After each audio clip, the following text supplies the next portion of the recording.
Welcome to Statesman.com and another edition of the High School Blitz. Rick, it's Monday. It's time to go over what we learned this past weekend. It was a pretty rainy weekend. We had to do a lot of rescheduling and working on Saturday, but it was all fun and we got to see a lot of good football. Let's talk about one thing we learned this past week. What did you learn? I learned that you cannot teach an old dog new tricks.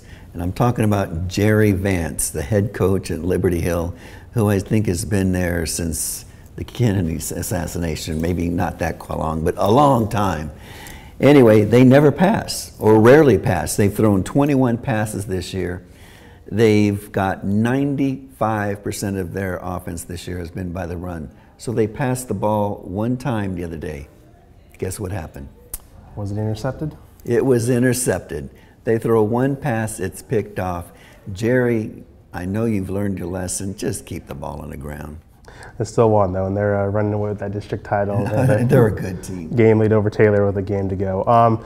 You talked about running the ball. I'm going to talk about quarterbacks. So the District 14 6A coaches, whenever they meet to come up with their all-district team, they're going to have to get creative because they have a lot of good quarterbacks. And this past week, they showed them all off. Charlie Brewer against Bowie, 5 total touchdowns, over 300 passing yards. Brandon Ramos, his counterpart in that game, over 300 passing yards.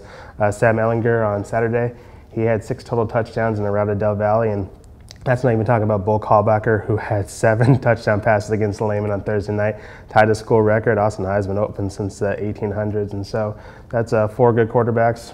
How are you going to get them on the all-district team? Going to have to get creative. One will probably be the district MVP, and we'll go from there. But good quarterbacks in that district. Game ball. I'm going to give my game ball to Dacius White. He's running back from Round Rock. Sensational year. He's been very consistent all year. 238 yards on the ground. 5 touchdowns against Westwood. He's a contender to be on our All-Centex team. I'll stick with the running back theme. Tino DePaz, we haven't talked about him much at all this season because he's a freshman, so expect to hear his name a lot. Freshman over at McCallum. McCallum needed a win desperately this past week. They got one against Travis on Saturday, 48-20, and Tino rushed for 310 yards. We're used to seeing 300-yard performances from people like J.K. Dobbins and Travis Brandon, but Tino got one against Travis, scored 3 times. McCallum got the win to set up a really good showdown for the playoffs this week with Cedar Creek. So a big freshman stepping up and a little freshman stepping up at a big spot. And I heard it was only his 2nd varsity game. Yeah, actually had 2 touchdowns the week before against Reagan, so he has come on the scene. All right, those are our game balls. That's what we learned this week. Check back with us later in the week, and we'll be previewing Week 11.